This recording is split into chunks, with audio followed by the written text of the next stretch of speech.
What's going on, guys? JSGC here, and we are here for our final Manchester City transfer video of the 2024 summer transfer window, which means we're going to be reviewing Manchester City's performance in the transfer window. So before we do crack on with this video, make sure, like always, if you are enjoying the content, to subscribe to my channel. It is free to subscribe. We've got plenty of City content to come throughout the season, including the return of the daily Manchester City transfer updates for the winter January transfer window, where we'll be going and doing that again from January 1st throughout the whole month of January. So do subscribe.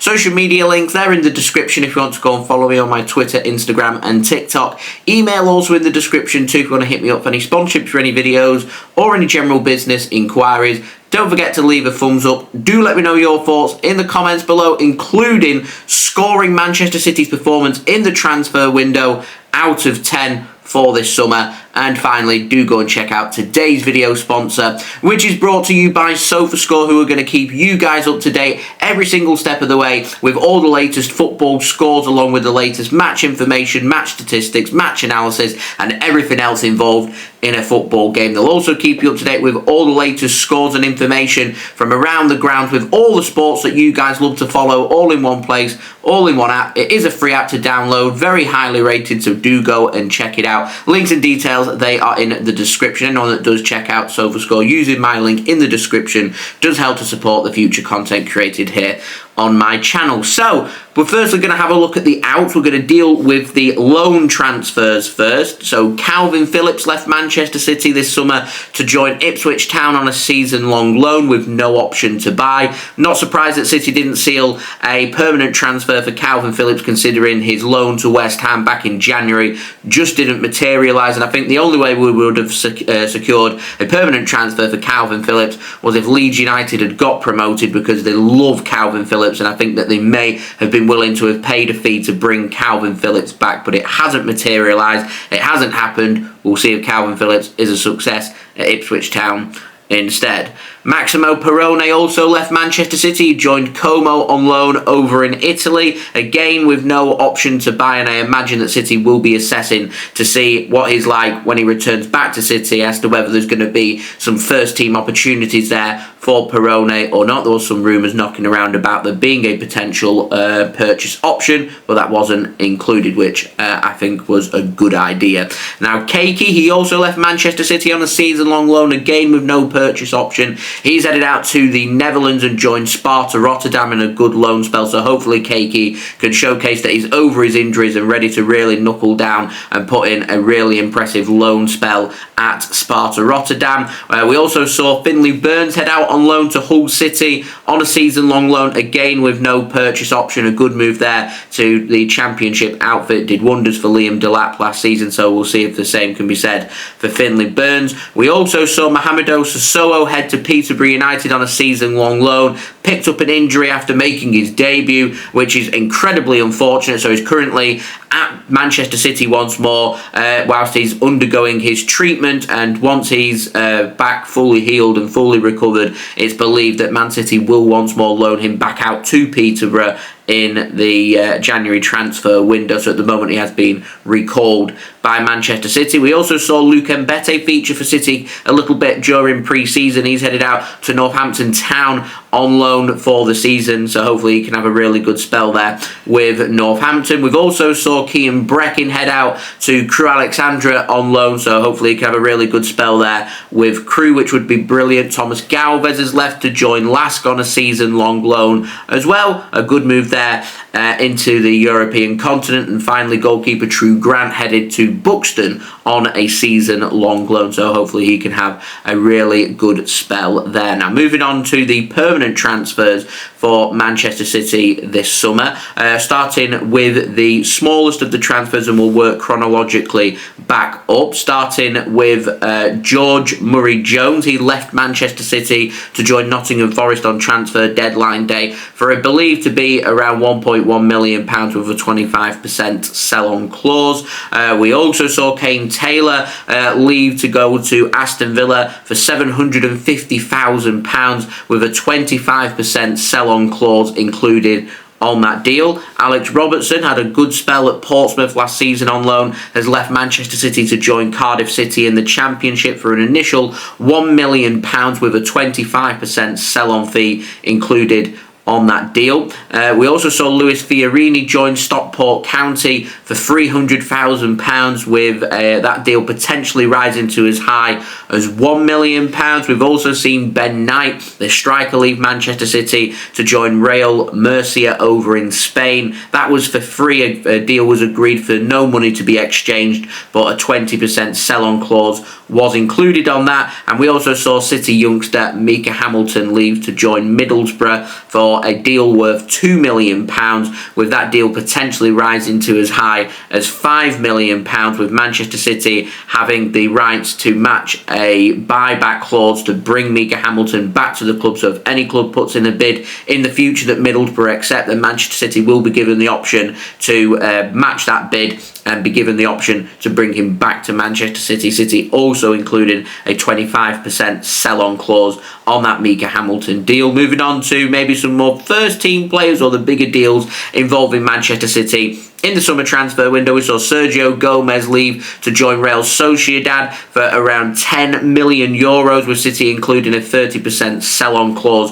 on Sergio Gomez. We also saw Liam Delap leave Manchester City to join Ipswich Town for a deal worth around £20 million with add-ons. It's a £15 million upfront fee with £5 million in add-ons. It's also believed that a sell-on clause has been included on that deal along with a buyback clause. We also saw Taylor Harwood-Bellis leave to join Southampton for £20 million as per his loan agreement from last summer, where he joined Southampton when they were in the Championship. If they were promoted to the Premier League, then there was an obligation to buy for £20 million, which has been activated, and Taylor Harwood-Bellis joined Southampton for £20 million. João Cancelo has also left Manchester City. He's gone to Saudi Arabia, joining Al Hilal for £21 million. So I don't have to speak about João Cancelo anymore after speaking about this for a good solid 2 years. And then Jan Couto left Manchester City as well on a season-long loan with an obligation to buy to Borussia Dortmund for €30 million, so around £25 million for Borussia Dortmund to make that deal permanent next summer, with very easy to achieve obligation to buy clauses. And in the final transfer involving Manchester City in the out was Man City's biggest transfer of the summer and Man City's biggest sale ever, Julian Alvarez leaving to join Atletico Madrid for an initial fee of €75 million, so we're looking at around £68 million, with potential add-ons making that deal worth up to €95 million, so well over £80 million. We did have a couple of contracts as well. City are working on some contracts right now that I imagine will probably heat up between now right through to the January winter transfer window. So a couple of contracts that we did sort was Stefan Ortega, getting him onto a new deal so he stays at Manchester City. So the goalkeeping situation very much the same, with him signing a 1-year contract extension, keeping him at Manchester City until the summer of 2026. And we once more saw Scott Carson sign another 1-year rolling contract, keeping him as Manchester City's third choice goalkeeper. And then finally, moving on to the arrivals for Manchester City, we did add quite a few players to our academy, including Marlo Barrett signing from Coventry City's academy to Manchester City's academy. Apparently terms are unknown. Manchester City will be paying Coventry City a compensation fee for that transfer. David Mbama signs for Manchester City for our elite development squad for our academy from West Ham. He signs for £1.2 million in compensation paid to West Ham. Of course, we've already spoken about Sissoko returning back to Manchester City from Peterborough. We've also seen Ryan McAdoo sign for Manchester City's academy from Chelsea's academy as well. Again, terms unknown on that one. Same with Timio Whisker signing signing for City's academy from Cardiff City's academy, with again them terms unknown. And then moving on to the 2 senior players added to the Manchester City squad. The only signing done for City's first team squad this summer was İlkay Gündoğan coming to the club for free from Barcelona, and then we saw Savinho sign for Manchester City for a deal worth around £34 million, £21 million paid in an upfront fee to Stade Trois, part of the City football group, with that deal rising to as high as £34 million with achievable add-ons, which means Manchester City have addressed now having their long-term replacement for Riyad Mahrez, as that was meant to be Jeremy Doku from last summer, but he was preferred on the left-hand side and now provides competitive competition on the left wing with Jack Grealish, which meant we do need a right winger, which has been added with Savinho. There was some question marks about City maybe wanting to loan him out once more, but City have decided to keep him, and I'm happy that they have because he looks quality, and we've been struggling in finding a long-term İlkay Gündoğan replacement, and if you can't replace a player and you've got the opportunity to bring him back to the club for free as well, you bring them back. And short term, very good bit of business there from Manchester City, and I think short term for this season with what we've done in the window is more than good enough to keep us competitive, for us to win the Premier League, to launch a challenge to try and win the Champions League, and trying to add a couple of the domestic trophies as well, which would be brilliant in terms of the FA Cup and League Cup. City will be taking the Club World Cup seriously next summer. We saw City take the Community Shield very seriously and already added that to their trophy collection as well. So I think short term, fantastic. We didn't add Bruno G when we wanted to make a move for Bruno G. Don't know whether it's Bruno G didn't want the transfer or whether Man City just didn't want to pay the £100 million release clause when it was active, and City never really went into negotiations with Bruno G's camp. It got complicated because of the Copa America happening this summer and then the player being on holiday, and then he commits himself to Newcastle United and obviously becomes their new club captain, and he's happy to stay there, so nothing really materialised. We didn't really get linked with anybody else. Joshua Kimmich made it known pretty early in the transfer window that he wanted to see out the rest of his Bayern Munich contract. We'll see if he leaves for free and whether he becomes an option for Man City maybe next summer, but certainly thinking long term in terms of the age of the squad and that ageing midfield, that's something that really needs to be addressed going in to next summer, and Man City will have to at some point spend big when it comes to thinking long term, because you've got players like Bernardo Silva, Kevin De Bruyne, Kovacic, all in their 30s now and getting no younger, with some of them contracts running pretty low, including that of De Bruyne having less than 12 months left on his contract and still not signed a new contract. We do still need to sort out the contract of Pep Guardiola as well. We're working on a new contract for Ederson, so still plenty of bits of business that City need to get tied up by the time we head into the winter transfer window. And I think the biggest question mark now for Manchester City has to be with Julian Alvarez leaving and us not signing a backup striker for Erling Haaland. I do wonder maybe if Man City may choose to add that in the winter transfer window. If not, they'll be thinking long term about that as well going into next summer. Do you want to go with an out-and-out striker? Do you want to go with a false nine? Do you want a versatile player who can play left wing, right wing, through the middle, behind the striker, complement the striker, act as the lone striker, can play in central midfield? Man City like complete packages when it comes to players. We've got plenty of players that can cover for Erling Haaland, and once we get Oscar Bob back from his fractured leg as well, we'll look a lot more healthier in terms of our options in attack. But I can't help but feel that maybe Man City could have chosen, with the money that we've made this summer, to have added them players, but we chose not to. City spending £34 million this summer made around £145 million in sales with the add-ons. So Man City went making, in terms of their net spend and their profits for the summer transfer window, well over £100 million. So from a business point of view, Man City sitting very healthy. So I don't think Man City have added what they've needed to add in this window, but they've done enough to cover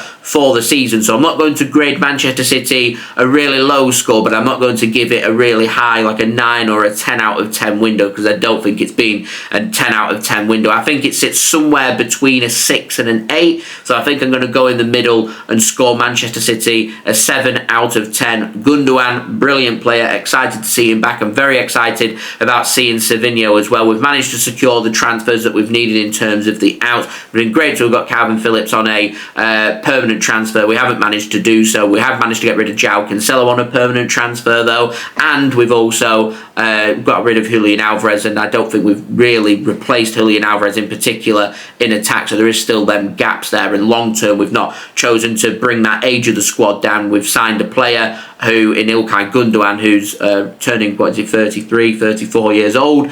So the average age of the squad going up rather than down, but we do balance that out by having Savinho out on the wing. So, you know, it is what it is. It is what it is. I'm going with 7 out of 10. Do let me know your scores, guys, in the comments below. Don't forget as well to leave a thumbs up. 300 likes is the aim. Do subscribe if you're new around here. Press that red button, press the bell, and put your push notifications on. Social media links, they're in the description if you want to go and follow me on my Twitter, Instagram and TikTok. Email also in the description too if you want to hit me up for any sponsorship for any videos or any general business inquiries. Don't forget as well to go and check out today's video sponsor, which is brought to you by Sofascore.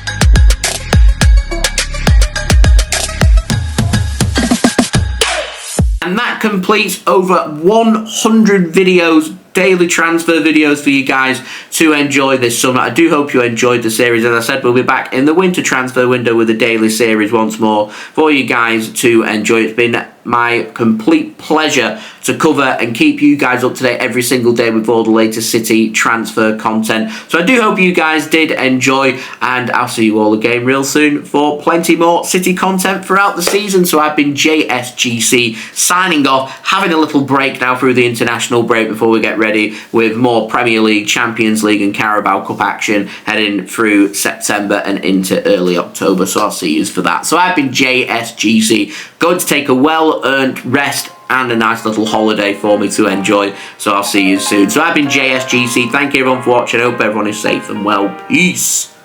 Ciao for now.